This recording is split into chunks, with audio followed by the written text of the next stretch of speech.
friends, nandito na naman tayo. Nandito na naman ako sa farm namin. At ito, yung tinatanim nila pala dito ay mais. So, tumutubo na yung mais. Ang lawak na tinataniman nila ng mais. At naglakad-lakad-lakad naman ako dito kasi naghahanap ako ng mga palwa ng lubi. Kasi may ginagawa akong bakod. Binabakuran ko kasi ito kasi yung kapitbahay namin, yung baka nila ay nako, yung mga bulaklak ko nasira kasi dinadanan ng kanilang mga hayop.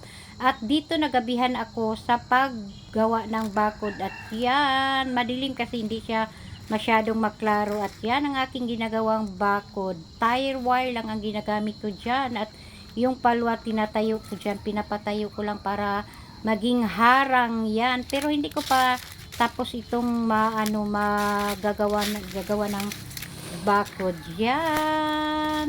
Okay naman siya. At ginagabihan talaga ako sa paggawa nito. At sa susunod na araw, tiwaso na ako ni paghimo.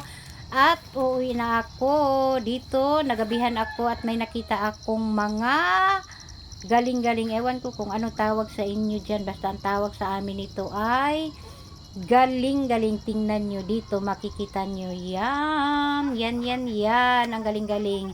Thank you so much for watching and follow for more. Bye!